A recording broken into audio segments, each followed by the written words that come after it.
2 Samuel chapter 13. After this, Absalom the son of David had a beautiful sister, whose name was Tamar, and Amnon the son of David loved her. Amnon was so troubled that he became sick because of his sister Tamar, for she was a virgin, and it seemed hard to Amnon to do anything to her. But Amnon had a friend whose name was Jonadab, the son of Shimeah, David's brother. And Jonadab was a very subtle man. He said to him, "Why, son of the king, are you so sad from day to day? Won't you tell me?" Amnon said to him, "I love Tamar, my brother Absalom's sister." Jonadab said to him, "Lay down on your bed and pretend to be sick.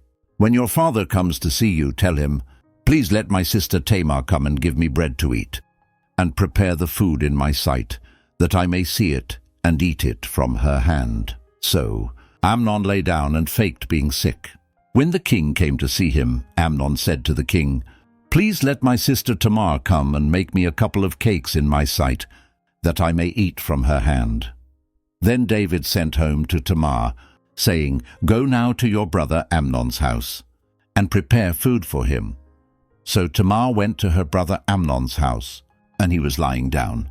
She took dough, kneaded it, made cakes in his sight, and baked the cakes. She took the pan and poured them out before him, but he refused to eat. Amnon said, "Have all men leave me." Then every man went out from him. Amnon said to Tamar, "Bring the food into the room, that I may eat from your hand." Tamar took the cakes which she had made, and brought them into the room to Amnon her brother. When she had brought them near to him to eat, he took hold of her and said to her, "Come, lie with me, my sister."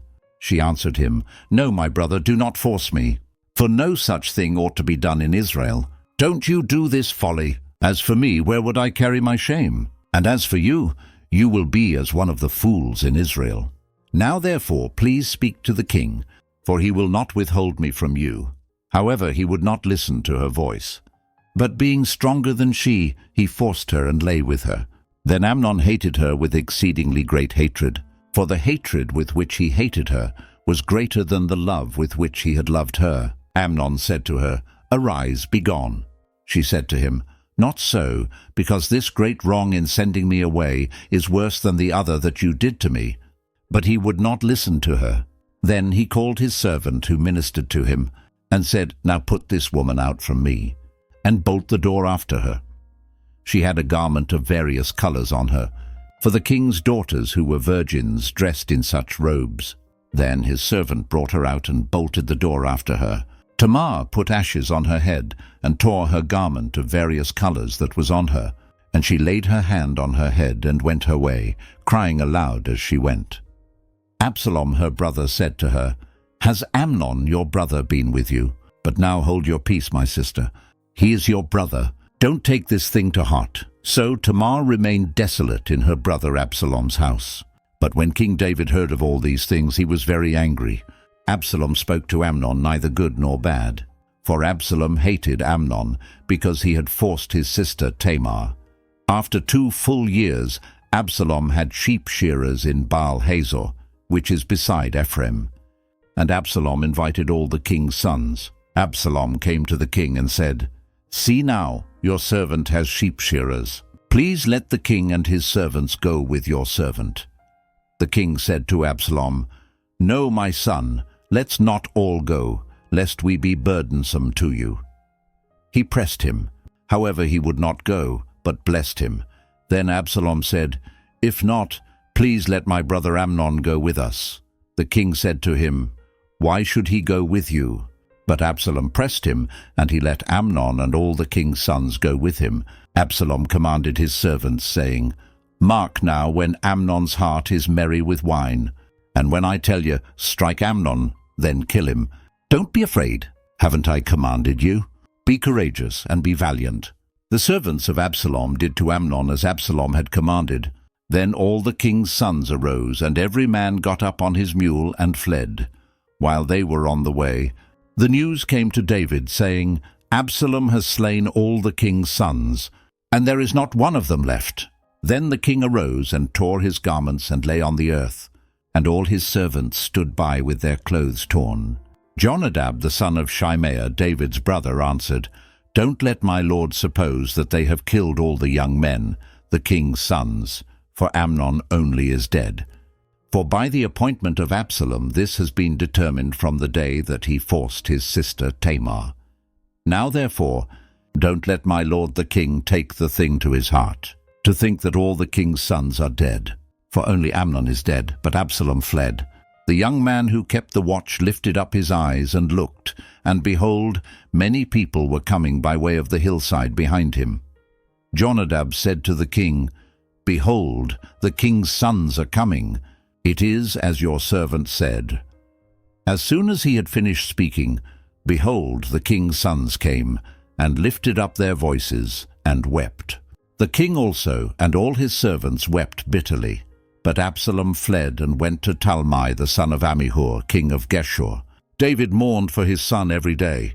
So Absalom fled and went to Geshur, and was there 3 years. King David longed to go out to Absalom, for he was comforted concerning Amnon, since he was dead. 2 Samuel chapter 14. Now Joab the son of Zeruiah perceived that the king's heart was toward Absalom. Joab sent to Tekoa, and brought a wise woman from there, and said to her, "Please act like a mourner, and put on mourning clothing. Please, and don't anoint yourself with oil, but be as a woman who has mourned a long time for the dead. Go into the king and speak like this to him." So Joab put the words in her mouth. When the woman of Tekoa spoke to the king, she fell on her face to the ground, showed respect, and said, "Help, O king." The king said to her, "What ails you?" She answered, "Truly I am a widow, and my husband is dead. Your servant had 2 sons, and they both fought together in the field, and there was no one to part them. But the one struck the other and killed him. Behold, the whole family has risen against your servant. And they say, 'Deliver him who struck his brother, that we may kill him for the life of his brother whom he killed, and so destroy the heir also.' Thus they would quench my coal which is left, and would leave to my husband neither name nor remainder on the surface of the earth." The king said to the woman, "Go to your house, and I will give a command concerning you." The woman of Tekoa said to the king, "My lord, O king, may the iniquity be on me, and on my father's house, and may the king and his throne be guiltless." The king said, "Whoever says anything to you, bring him to me, and he will not bother you any more." Then she said, "Please let the king remember Yahweh your God, that the avenger of blood destroy not any more, lest they destroy my son." He said, "As Yahweh lives, not one hair of your son shall fall to the earth." Then the woman said, "Please let your servant speak a word to my lord the king." He said, "Say on." The woman said, "Why then have you devised such a thing against the people of God? For in speaking this word, the king is as one who is guilty, in that the king does not bring home again his banished one. For we must die, and are like water spilled on the ground, which can't be gathered up again. Neither does God take away life, but devises means that he who is banished not be an outcast from him. Now therefore, seeing that I have come to speak this word to my lord the king, it is because the people have made me afraid. Your servant said, I will now speak to the king.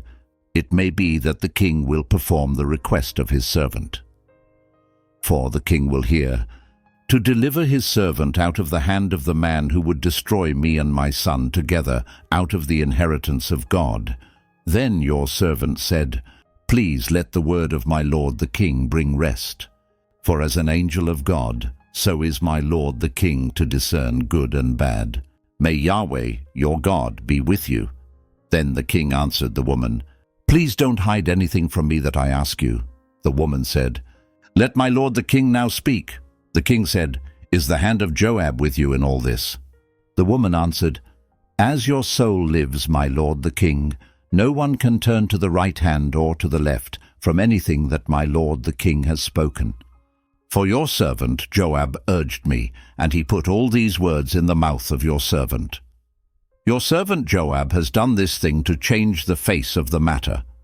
My Lord is wise according to the wisdom of an angel of God, to know all things that are in the earth. The king said to Joab, Behold now, I have granted this thing. Go therefore and bring the young man Absalom back. Joab fell to the ground on his face, showed respect, and blessed the king. Joab said, Today your servant knows that I have found favor in your sight, my lord, O king, in that the king has performed the request of his servant. So Joab arose and went to Geshur and brought Absalom to Jerusalem. The king said, Let him return to his own house, but let him not see my face. So Absalom returned to his own house and didn't see the king's face. Now, in all Israel there was no one to be so much praised as Absalom for his beauty. From the sole of his foot even to the crown of his head there was no defect in him. When he cut the hair of his head, now it was at every year's end that he cut it.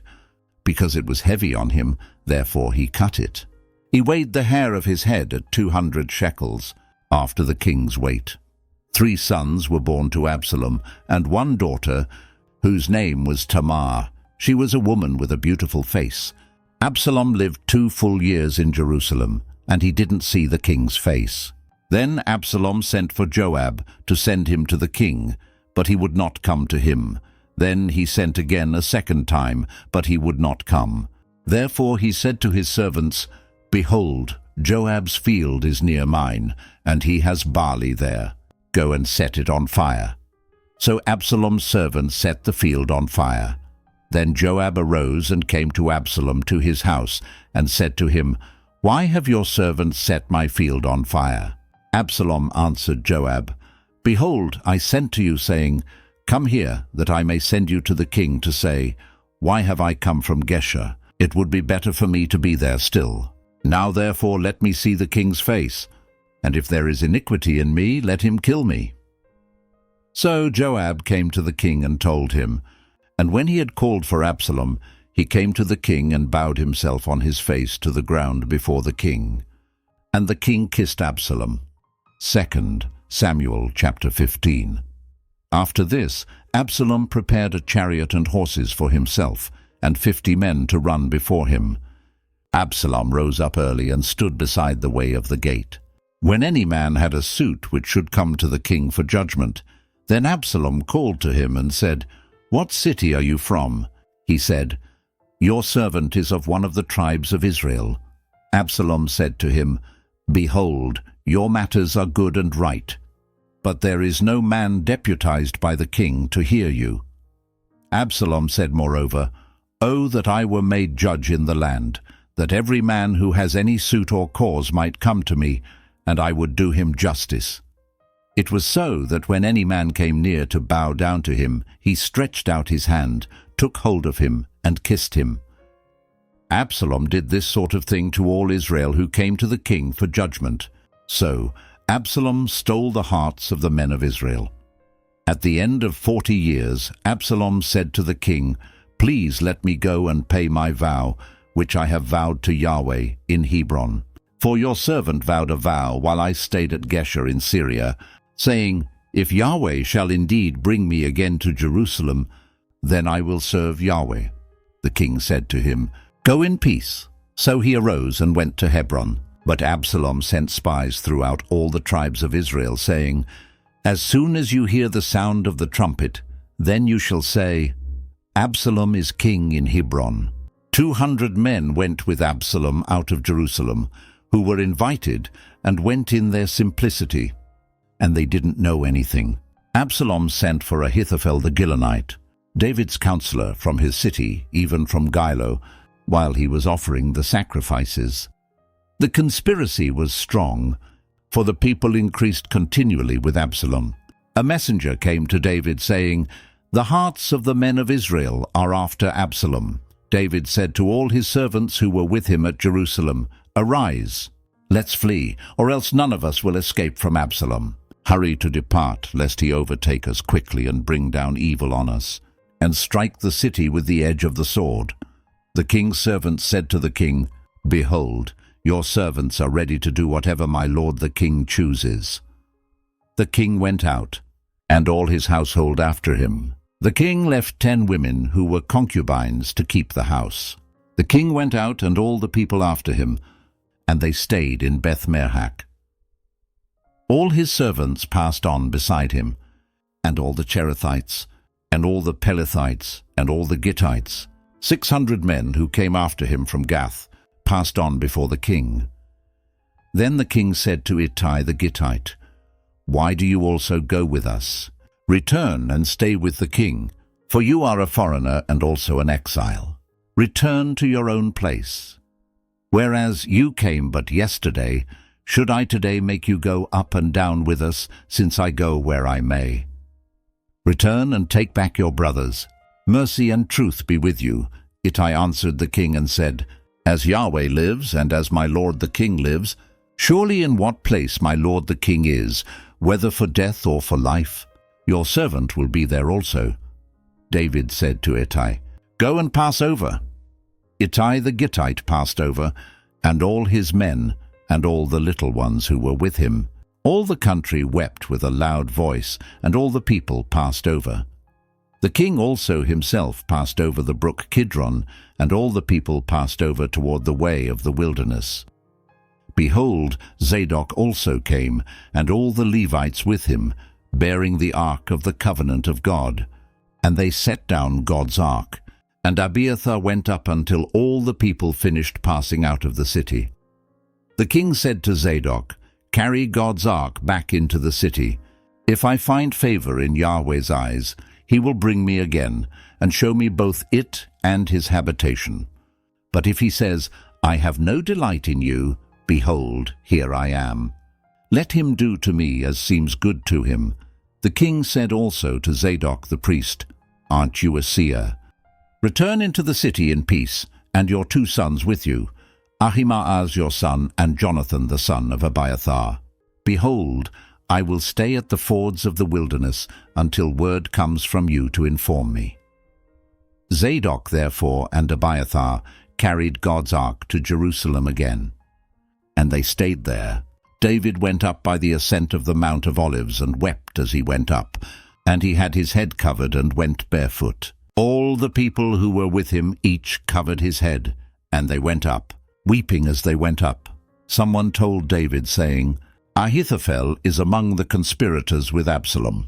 David said, "Yahweh, please turn the counsel of Ahithophel into foolishness." When David had come to the top, where God was worshipped, behold, Hushai the Archite came to meet him with his tunic torn and earth on his head. David said to him, "If you pass on with me, then you will be a burden to me. But if you return to the city and tell Absalom, I will be your servant, O king. As I have been your father's servant in time past, so I will now be your servant. Then will you defeat for me the counsel of Ahithophel. Don't you have Zadok and Abiathar the priests there with you? Therefore, whatever you hear out of the king's house, tell it to Zadok and Abiathar the priests. Behold, they have there with them their 2 sons, Ahimaaz, Zadok's son, and Jonathan, Abiathar's son. Send to me everything that you shall hear by them." So Hushai, David's friend, came into the city, and Absalom came into Jerusalem. 2 Samuel chapter 16. When David was a little past the top, behold, Ziba the servant of Mephibosheth met him with a couple of donkeys saddled, and on them 200 loaves of bread, and 100 clusters of raisins, and 100 summer fruits, and a container of wine. The king said to Ziba, "What do you mean by these?" Ziba said, "The donkeys are for the king's household to ride on, and the bread and summer fruit for the young men to eat, and the wine, that those who are faint in the wilderness may drink." The king said, "Where is your master's son?" Ziba said to the king, "Behold, he is staying in Jerusalem. For he said, 'Today the house of Israel will restore me the kingdom of my father.'" Then the king said to Ziba, "Behold, all that belongs to Mephibosheth is yours." Ziba said, "I bow down. Let me find favor in your sight, my lord, O king." When King David came to Bahurim, behold, a man of the family of Saul's house came out, whose name was Shimei, the son of Gera. He came out and cursed as he came. He cast stones at David and at all the servants of King David, and all the people and all the mighty men were on his right hand and on his left.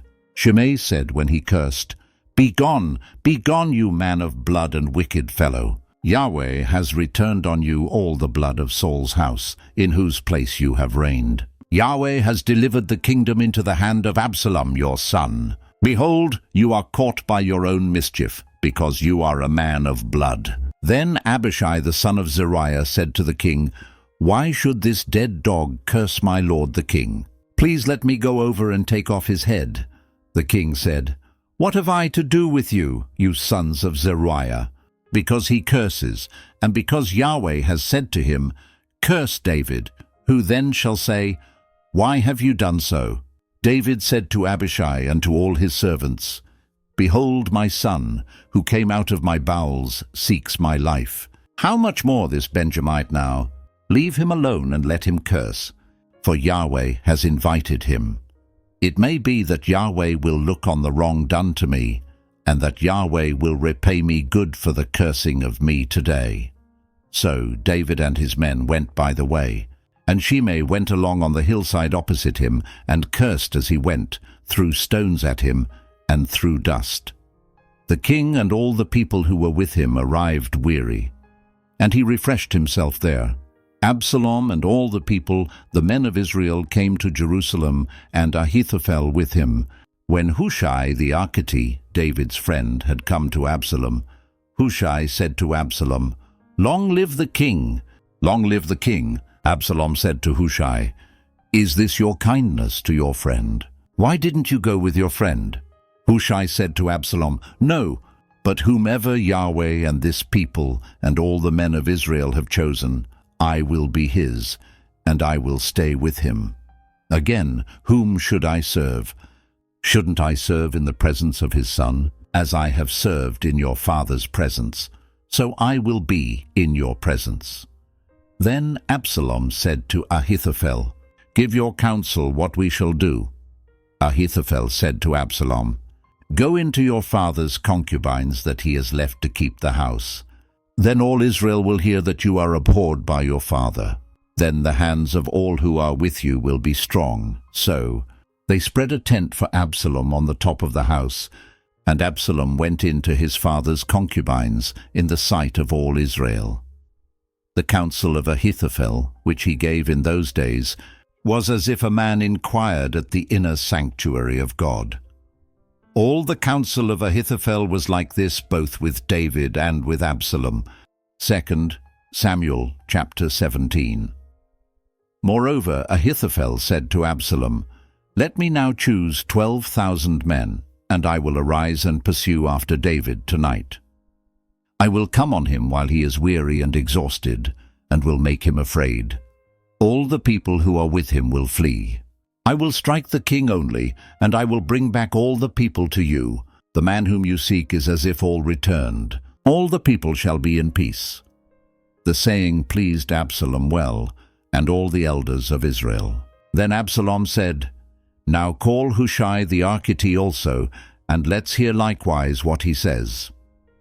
When Hushai had come to Absalom, Absalom spoke to him, saying, Ahithophel has spoken like this. Shall we do what he says? If not, speak up. Hushai said to Absalom, the counsel that Ahithophel has given this time is not good. Hushai said moreover, you know your father and his men, that they are mighty men, and they are fierce in their minds, like a bear robbed of her cubs in the field. Your father is a man of war, and will not lodge with the people. Behold, he is now hidden in some pit, or in some other place. It will happen when some of them have fallen at the first, that whoever hears it will say, there is a slaughter among the people who follow Absalom. Even he who is valiant, whose heart is as the heart of a lion, will utterly melt. For all Israel knows that your father is a mighty man, and those who are with him are valiant men. But I counsel that all Israel be gathered together to you, from Dan even to Beersheba, as the sand that is by the sea for multitude, and that you go to battle in your own person.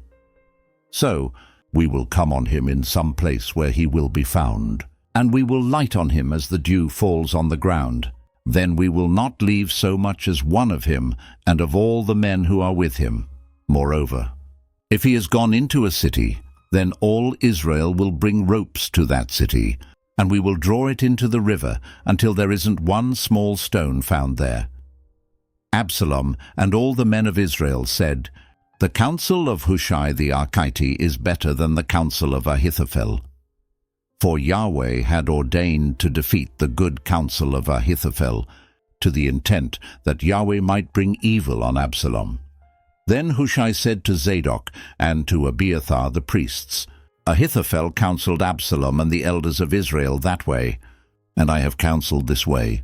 Now therefore send quickly and tell David, saying, 'Don't lodge tonight at the fords of the wilderness, but by all means pass over, lest the king be swallowed up, and all the people who are with him.'" Now Jonathan and Ahimaaz were staying by En-Rogel, and a female servant used to go and report to them, and they went and told King David, for they couldn't risk being seen coming into the city. But a boy saw them and told Absalom. Then they both went away quickly and came to the house of a man in Bahurim who had a well in his court, and they went down there. The woman took and spread the covering over the well's mouth and spread out crushed grain on it, and nothing was known. Absalom's servants came to the woman to the house, and they said, "Where are Ahimaaz and Jonathan?" The woman said to them, "They have gone over the brook of water."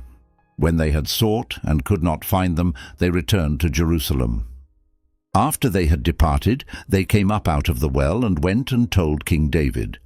And they said to David, "Arise and pass quickly over the water, for thus has Ahithophel counseled against you."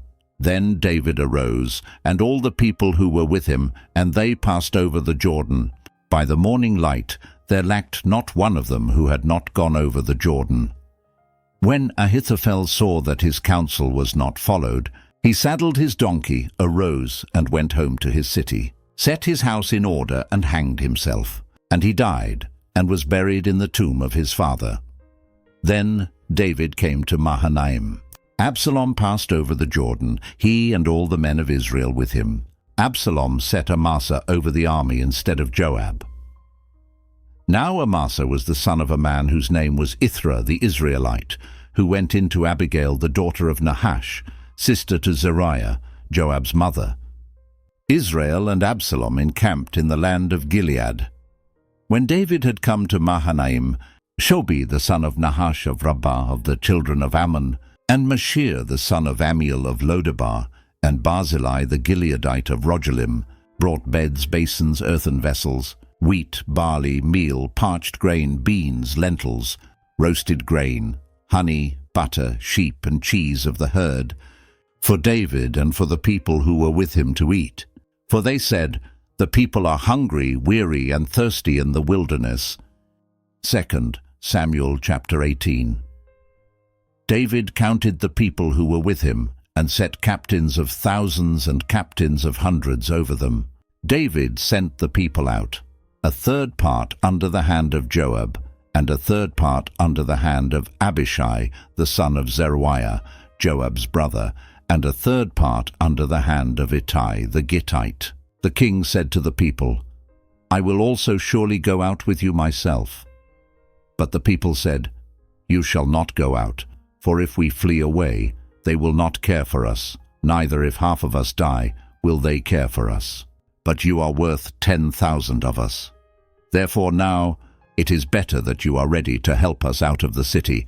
The king said to them, "I will do what seems best to you."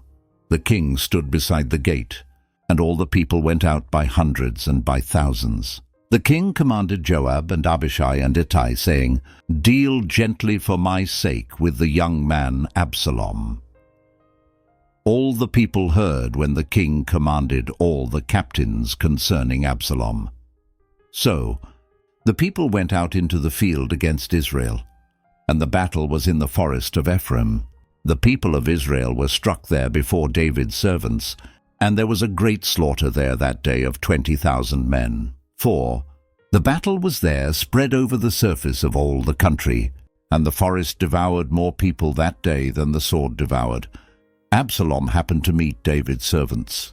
Absalom was riding on his mule, and the mule went under the thick boughs of a great oak, and his head caught hold of the oak, and he was hanging between the sky and earth, and the mule that was under him went on. A certain man saw it and told Joab and said, "Behold, I saw Absalom hanging in an oak." Joab said to the man who told him, "Behold, you saw it, and why didn't you strike him there to the ground? I would have given you 10 pieces of silver and a sash." The man said to Joab, "Though I should receive 1,000 pieces of silver in my hand, I still wouldn't stretch out my hand against the king's son.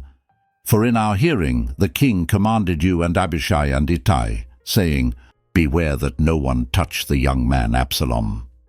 Otherwise, if I had dealt falsely against his life, and there is no matter hidden from the king, then you yourself would have set yourself against me." Then Joab said, "I'm not going to wait like this with you." He took 3 darts in his hand and thrust them through Absalom's heart while he was still alive in the middle of the oak. 10 young men who bore Joab's armor surrounded and struck Absalom and killed him. Joab blew the trumpet, and the people returned from pursuing after Israel. For Joab held the people back. They took Absalom and cast him into a great pit in the forest, and raised over him a very great heap of stones.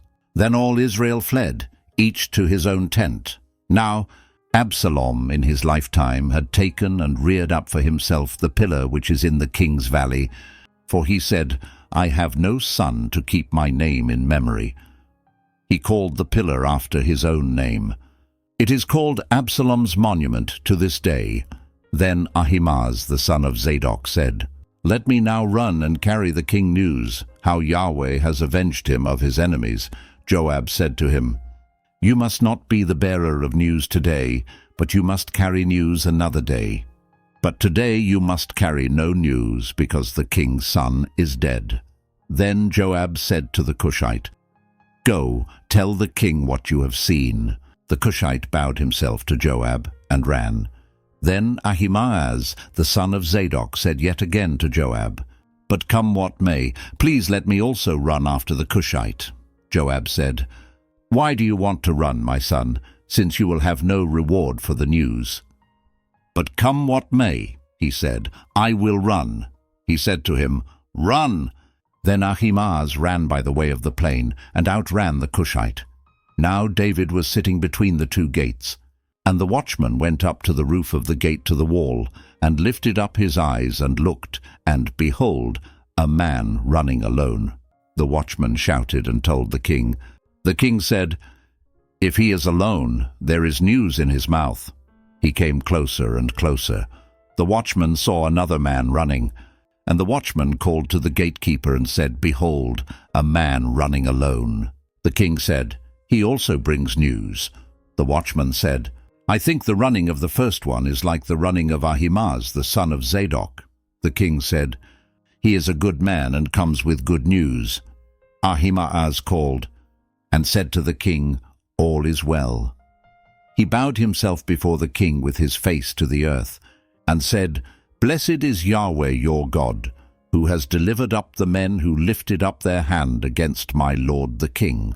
The king said, "Is it well with the young man Absalom?" Ahimaaz answered, "When Joab sent the king's servant, even me, your servant, I saw a great tumult. But I don't know what it was." The king said, "Come and stand here." He came and stood still. Behold, the Cushite came. The Cushite said, "Good news for my lord the king, for Yahweh has avenged you today of all those who rose up against you." The king said to the Cushite, "Is it well with the young man Absalom?" The Cushite answered, "May the enemies of my lord the king, and all who rise up against you to do you harm, be as that young man is."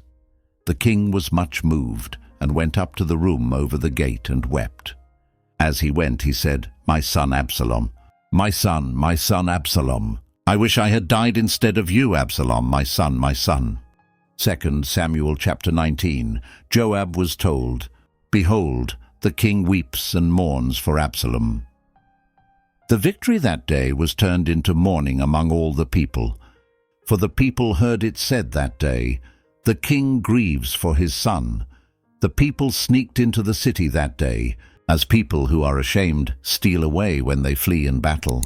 The king covered his face, and the king cried with a loud voice, "My son Absalom, Absalom, my son, my son!"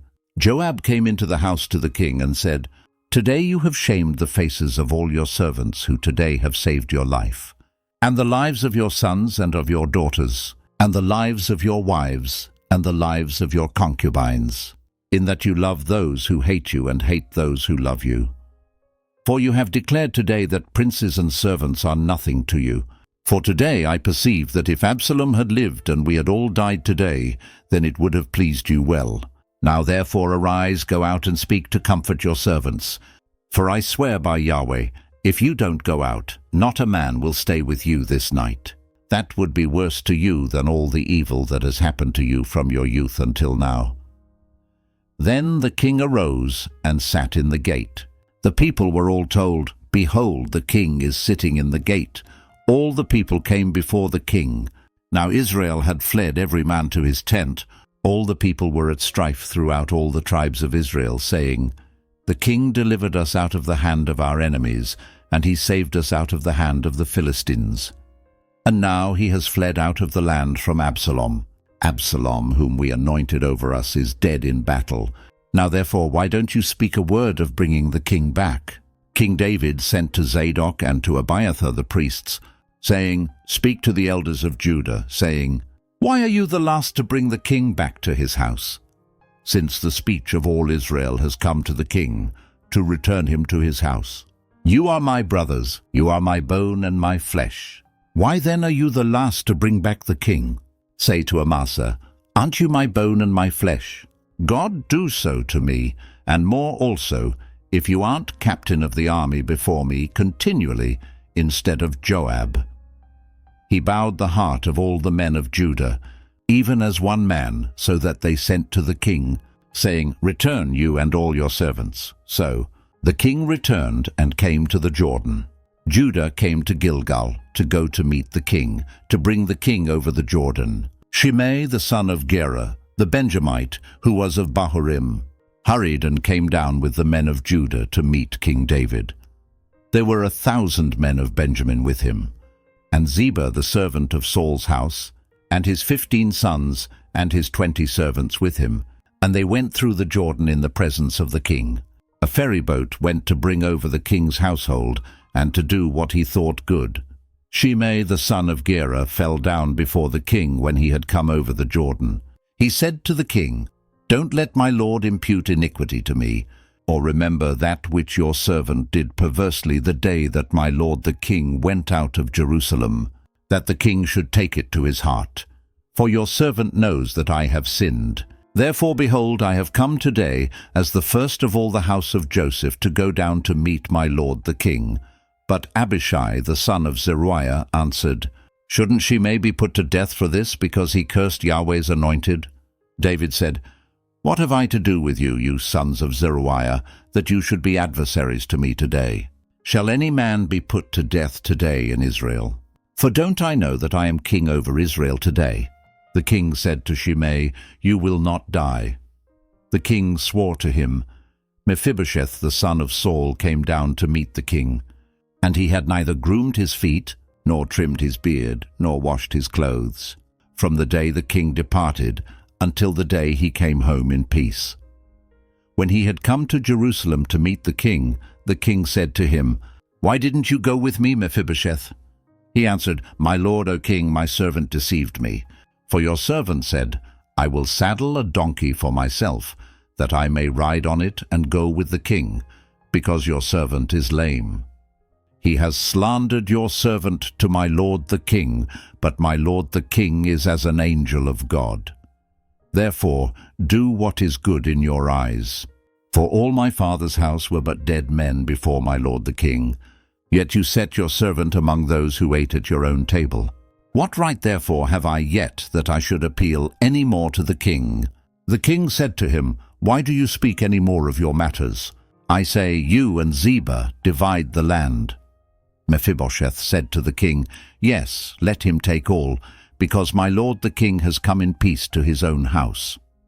Barzillai the Gileadite came down from Rogelim, and he went over the Jordan with the king to conduct him over the Jordan. Now Barzillai was a very aged man, even 80 years old. He had provided the king with sustenance while he stayed at Mahanaim, for he was a very great man. The king said to Barzillai, "Come over with me, and I will sustain you with me in Jerusalem." Barzillai said to the king, "How many are the days of the years of my life, that I should go up with the king to Jerusalem? I am 80 years old today. Can I discern between good and bad? Can your servant taste what I eat or what I drink? Can I hear the voice of singing men and singing women any more? Why then should your servant be a burden to my lord the king? Your servant will just go over the Jordan with the king. Why should the king repay me with such a reward? Please let your servant turn back again, that I may die in my own city, by the grave of my father and my mother. But behold your servant Chimham. Let him go over with my lord the king, and do to him what shall seem good to you." The king answered, "Chimham shall go over with me, and I will do to him that which shall seem good to you. Whatever you request of me, that I will do for you." All the people went over the Jordan, and the king went over. Then the king kissed Barzillai and blessed him, and he returned to his own place. So the king went over to Gilgal, and Chimham went over with him. All the people of Judah brought the king over, and also half the people of Israel. Behold, all the men of Israel came to the king, and said to the king, "Why have our brothers the men of Judah stolen you away, and brought the king and his household over the Jordan, and all David's men with him?" All the men of Judah answered the men of Israel, "Because the king is a close relative to us." "Why then are you angry about this matter? Have we eaten at all at the king's cost? Or has he given us any gift?" The men of Israel answered the men of Judah and said, "We have 10 parts in the king, and we have also more claim to David than you. Why then did you despise us, that our advice should not be first had in bringing back our king?" The words of the men of Judah were fiercer than the words of the men of Israel.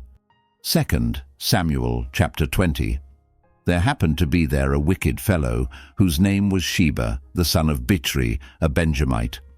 And he blew the trumpet and said, "We have no portion in David, neither have we inheritance in the son of Jesse. Every man to his tents, Israel." So all the men of Israel went up from following David, and followed Sheba the son of Bichri. But the men of Judah joined with their king, from the Jordan even to Jerusalem. David came to his house at Jerusalem, and the king took the 10 women his concubines, whom he had left to keep the house, and put them in custody, and provided them with sustenance, but didn't go into them. So they were shut up to the day of their death, living in widowhood. Then the king said to Amasa, "Call me the men of Judah together within 3 days, and be here present." So Amasa went to call the men of Judah together, but he stayed longer than the set time which had been appointed to him. David said to Abishai, "Now Sheba the son of Bichri will do us more harm than Absalom did. Take your lord's servants and pursue after him, lest he get himself fortified cities and escape out of our sight." Joab's men went out after him with the Cherethites, the Pelethites, and all the mighty men, and they went out of Jerusalem to pursue Sheba the son of Bichri. When they were at the great stone which is in Gibeon, Amasa came to meet them. Joab was clothed in his apparel of war that he had put on, and on it was a sash with a sword fastened on his waist in its sheath. And as he went along, it fell out. Joab said to Amasa, "Is it well with you, my brother?" Joab took Amasa by the beard with his right hand to kiss him, but Amasa took no heed to the sword that was in Joab's hand. So he struck him with it in the body, and shed out his bowels to the ground, and didn't strike him again. And he died. Joab and Abishai his brother pursued Sheba the son of Bichri. One of Joab's young men stood by him and said, "He who favors Joab, and he who is for David, let him follow Joab." Amasa lay wallowing in his blood in the middle of the highway. When the man saw that all the people stood still, he carried Amasa out of the highway into the field, and cast a garment over him when he saw that everyone who came by him stood still. When he was removed out of the highway, all the people went on after Joab to pursue Sheba the son of Bichri. He went through all the tribes of Israel to Abel, to Beth-makkah, and all the Berites. They were gathered together and went also after him.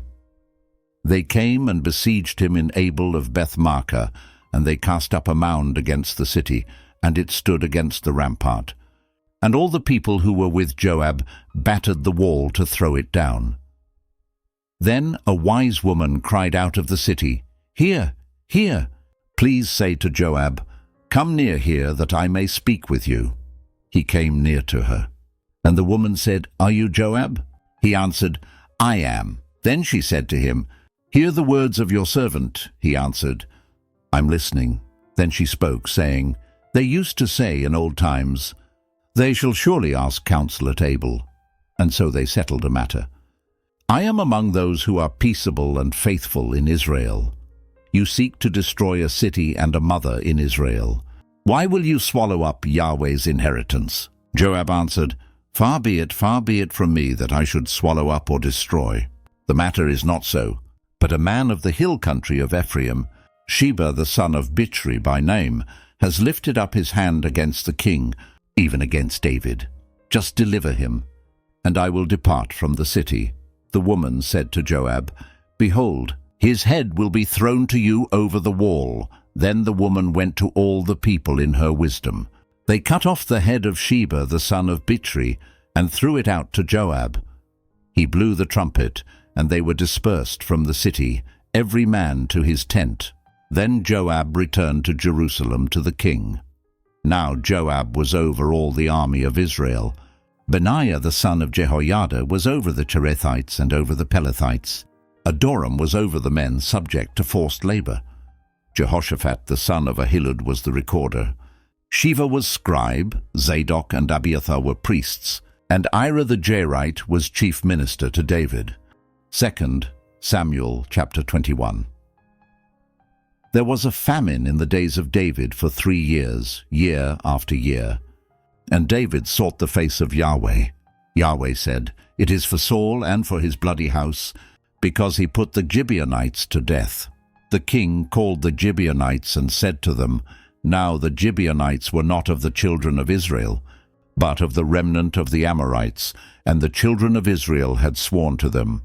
And Saul sought to kill them in his zeal for the children of Israel and Judah. And David said to the Gibeonites, "What should I do for you? And with what should I make atonement, that you may bless Yahweh's inheritance?" The Gibeonites said to him, "It is no matter of silver or gold between us and Saul or his house. Neither is it for us to put any man to death in Israel." He said, "I will do for you whatever you say." They said to the king, "The man who consumed us and who plotted against us, that we should be destroyed from remaining in any of the borders of Israel, let 7 men of his sons be delivered to us, and we will hang them up to Yahweh in Gibeah of Saul, the chosen of Yahweh." The king said, "I will give them." But the king spared Mephibosheth, the son of Jonathan, the son of Saul, because of Yahweh's oath that was between them, between David and Jonathan, the son of Saul. But the king took the 2 sons of Rizpah, the daughter of Aiah, whom she bore to Saul, Armoni and Mephibosheth, and the 5 sons of Merab, the daughter of Saul, whom she bore to Adriel, the son of Barzillai, the Maholathite. He delivered them into the hands of the Gibeonites, and they hanged them on the mountain before Yahweh, and all 7 of them fell together. They were put to death in the days of harvest, in the first days. At the beginning of barley harvest, Rizpah, the daughter of Aiah, took sackcloth and spread it for herself on the rock, from the beginning of harvest until water poured on them from the sky. She allowed neither the birds of the sky to rest on them by day, nor the animals of the field by night. David was told what Rizpah, the daughter of Aiah, the concubine of Saul, had done. So David went and took the bones of Saul and the bones of Jonathan his son from the men of Jabesh Gilead. who had stolen them from the street of Beth-shan, where the Philistines had hanged them in the day that the Philistines killed Saul in Gilboa, and he brought up from there the bones of Saul and the bones of Jonathan his son. They also gathered the bones of those who were hanged. They buried the bones of Saul and Jonathan his son in the country of Benjamin in Zelah, in the tomb of Kish his father, and they performed all that the king commanded. After that God answered prayer for the land. The Philistines had war again with Israel, and David went down and his servants with him and fought against the Philistines. David grew faint, and Ishbi-benob, who was of the sons of the giant, the weight of whose spear was 300 shekels of bronze in weight, he being armed with a new sword, thought he would kill David. But Abishai the son of Zeruiah helped him, and struck the Philistine and killed him. Then the men of David swore to him, saying, "Don't go out with us to battle any more, so that you don't quench the lamp of Israel." After this, there was again war with the Philistines at Gob. Then Sibbecai the Hushathite killed Saph, who was of the sons of the giant.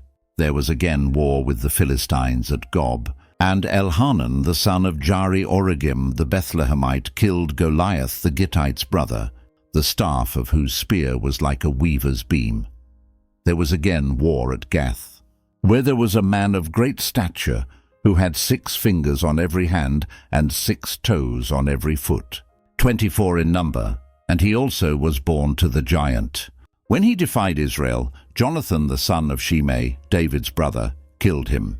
These 4 were born to the giant in Gath, and they fell by the hand of David and by the hand of his servants. 2 Samuel chapter 22. David spoke to Yahweh the words of this song in the day that Yahweh delivered him out of the hand of all his enemies, and out of the hand of Saul, and he said, "Yahweh is my rock, my fortress and my deliverer, even mine. God is my rock in whom I take refuge, my shield and the horn of my salvation, my high tower and my refuge. My Saviour, you save me from violence. I call on Yahweh, who is worthy to be praised. So shall I be saved from my enemies, for the waves of death surrounded me. The floods of ungodliness made me afraid. The cords of Sheol were around me. The snares of death caught me. In my distress I called on Yahweh. Yes, I called to my God. He heard my voice out of his temple.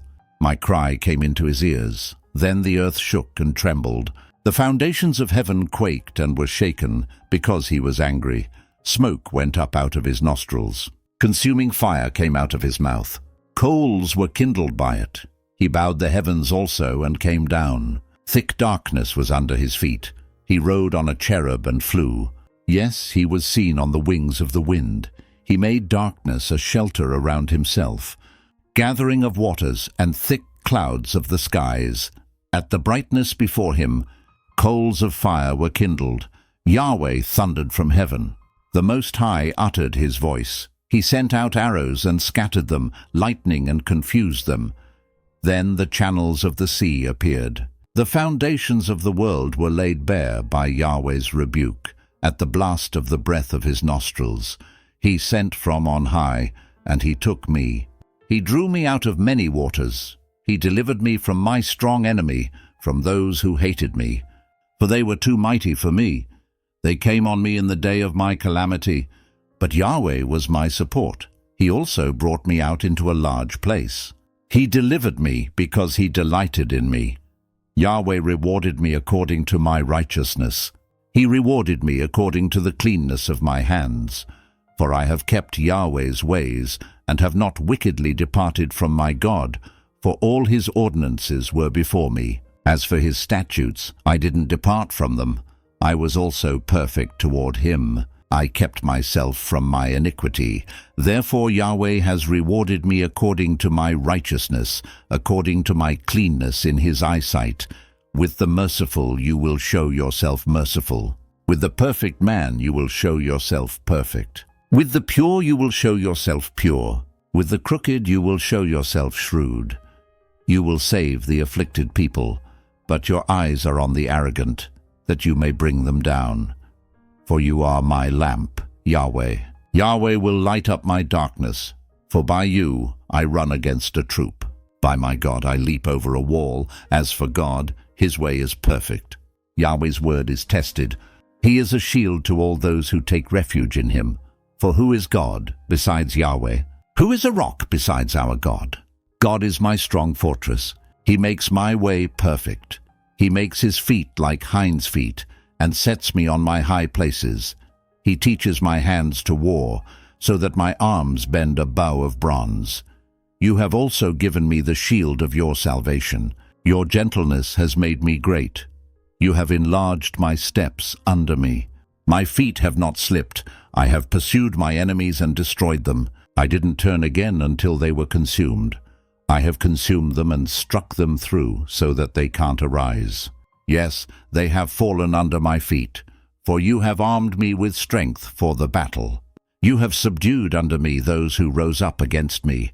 You have also made my enemies turn their backs to me, that I might cut off those who hate me. They looked, but there was no one to save. Even to Yahweh, but he didn't answer them.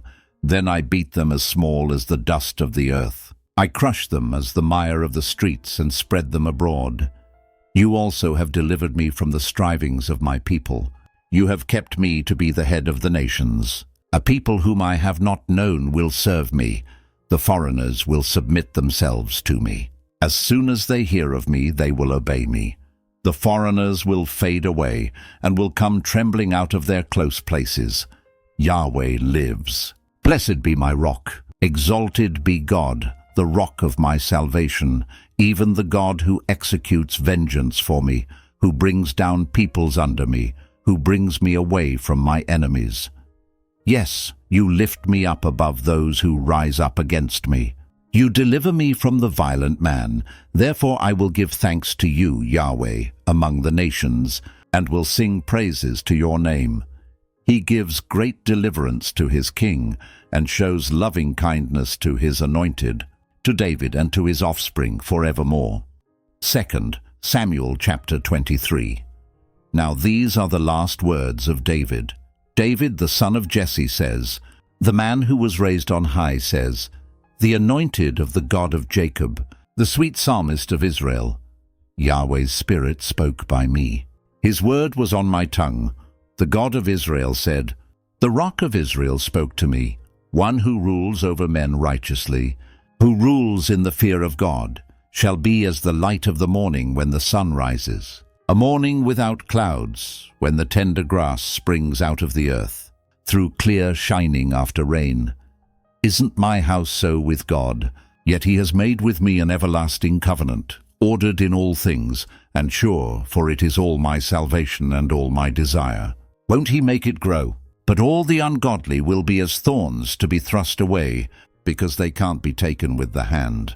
The man who touches them must be armed with iron and the staff of a spear. They will be utterly burned with fire in their place. These are the names of the mighty men whom David had. Josheb-Basshebeth, a Tachemonite, chief of the captains. He was called Adino the Eznite, who killed 800 at one time. After him was Eleazar the son of Dodai, the son of Anahohite, one of the 3 mighty men with David, when they defied the Philistines who were there gathered together to battle, and the men of Israel had gone away. He arose and struck the Philistines until his hand was weary, and his hand froze to the sword. And Yahweh worked a great victory that day, and the people returned after him only to take plunder. After him was Shammah, the son of Agi, a Hararite. The Philistines had gathered together into a troop, where there was a plot of ground full of lentils. And the people fled from the Philistines. But he stood in the middle of the plot and defended it, and killed the Philistines. And Yahweh worked a great victory. 3 of the 30 chief men went down, and came to David in the harvest time to the cave of Adullam, and the troop of the Philistines was encamped in the valley of Rephaim. David was then in the stronghold, and the garrison of the Philistines was then in Bethlehem. David said longingly, "Oh, that someone would give me water to drink from the well of Bethlehem, which is by the gate." The 3 mighty men broke through the army of the Philistines, and drew water out of the well of Bethlehem that was by the gate, and took it and brought it to David. But he would not drink of it, but poured it out to Yahweh. He said, "Be it far from me, Yahweh, that I should do this. Isn't this the blood of the men who risked their lives to go?" Therefore he would not drink it. The 3 mighty men did these things. Abishai, the brother of Joab, the son of Zeruiah, was chief of the 3. He lifted up his spear against 300 and killed them, and had a name among the 3. Wasn't he most honorable of the 3? Therefore he was made their captain. However, he wasn't included as one of the 3. Benaiah, the son of Jehoiada, the son of a valiant man of Kabzeel, who had done mighty deeds, killed the 2 sons of Ariel of Moab. He also went down and killed a lion in the middle of a pit in a time of snow. He killed a huge Egyptian, and the Egyptian had a spear in his hand. But he went down to him with a staff and plucked the spear out of the Egyptian's hand, and killed him with his own spear.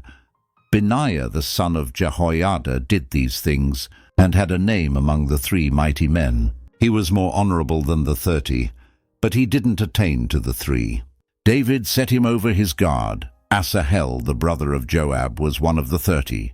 Elhanan the son of Dodo of Bethlehem, Shammah the Harodite, Elika the Harodite, Helez the Paltite, Ira the son of Ikesh the Tekoite, Abiezer the Anathothite, Mebunai the Hushathite, Zalmon the Ahohite, Maharai the Netophathite, Heleb the son of Baana the Netophathite, Ittai the son of Ribai of Gibeah of the children of Benjamin, Benaiah a Pirathonite, Hiddai of the brooks of Gash, Abialbon the Arbathite, Asmaveth the Barhumite, Eliabah the Shaalbonite, the sons of Jashin, Jonathan, Shammah the Hararite, Ahiam the son of Sharar the Ararite, Eliphelet the son of Ahasbai, the son of the Machathite, Eliam the son of Ahithophel the Gilonite, Hezro the Carmelite, Parai the Arbite, Egal the son of Nathan of Zobah, Bani the Gadite, Zelek the Ammonite, Naharai the Berothite, armor-bearers to Joab the son of Zeruiah, Ira the Ithrite, Gareb the Ithrite, and Uriah the Hittite, 37 in all. 2 Samuel chapter 24. Again Yahweh's anger burned against Israel, and he moved David against them, saying, "Go, count Israel and Judah." The king said to Joab, the captain of the army, who was with him, "Now go back and forth through all the tribes of Israel, from Dan even to Beersheba, and count the people, that I may know the sum of the people." Joab said to the king, "Now may Yahweh your God add to the people, however many they may be, 100 times, and may the eyes of my lord the king see it. But why does my lord the king delight in this thing?" Notwithstanding, the king's word prevailed against Joab and against the captains of the army. Joab and the captains of the army went out from the presence of the king to count the people of Israel. They passed over the Jordan and encamped in Aroer, on the right side of the city that is in the middle of the valley of Gad, and to Jazer. Then they came to Gilead and to the land of Tatim Hodshi, and they came to Dan-Jan and around to Sidon, and came to the stronghold of Tyre, and to all the cities of the Hivites and of the Canaanites. And they went out to the south of Judah at Beersheba. So when they had gone back and forth through all the land, they came to Jerusalem at the end of 9 months and 20 days. Joab gave up the sum of the counting of the people to the king, and there were in Israel 800,000 valiant men who drew the sword, and the men of Judah were 500,000 men. David's heart struck him after he had counted the people. David said to Yahweh, "I have sinned greatly in that which I have done. But now, Yahweh, put away, I beg you, the iniquity of your servant, for I have done very foolishly." When David rose up in the morning, Yahweh's word came to the prophet Gad, David's seer, saying, "Go and speak to David. Yahweh says, I offer you 3 things. Choose one of them, that I may do it to you." So Gad came to David and told him, saying, "Shall 7 years of famine come to you in your land? Or will you flee 3 months before your foes while they pursue you? Or shall there be 3 days' pestilence in your land? Now answer, and consider what answer I shall return to him who sent me. David said to Gad, "I am in distress. Let us fall now into Yahweh's hand, for his mercies are great. Let me not fall into man's hand." So Yahweh sent a pestilence on Israel from the morning even to the appointed time, and 70,000 men died of the people from Dan even to Beersheba.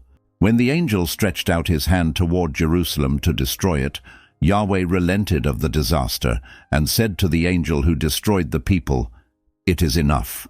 Now withdraw your hand." Yahweh's angel was by the threshing floor of Araunah the Jebusite. David spoke to Yahweh when he saw the angel who struck the people, and said, "Behold, I have sinned, and I have done perversely. But these sheep, what have they done? Please let your hand be against me, and against my father's house." Gad came that day to David and said to him, "Go up, build an altar to Yahweh on the threshing floor of Araunah the Jebusite." David went up according to the saying of Gad, as Yahweh commanded. Araunah looked out and saw the king and his servants coming on toward him. Then Araunah went out and bowed himself before the king with his face to the ground. Araunah said, "Why has my lord the king come to his servant?" David said, "To buy your threshing floor, to build an altar to Yahweh, that the plague may be stopped from afflicting the people." Araunah said to David, "Let my lord the king take and offer up what seems good to him. Behold, the cattle for the burnt offering, and the threshing sledges, and the yokes of the oxen for the wood. All this, O king, does Araunah give to the king." Araunah said to the king, "May Yahweh your God accept you." The king said to Araunah, "No, but I will most certainly buy it from you for a price. I will not offer burnt offerings to Yahweh my God, which cost me nothing." So David bought the threshing floor and the oxen for 50 shekels of silver. David built an altar to Yahweh there, and offered burnt offerings and peace offerings.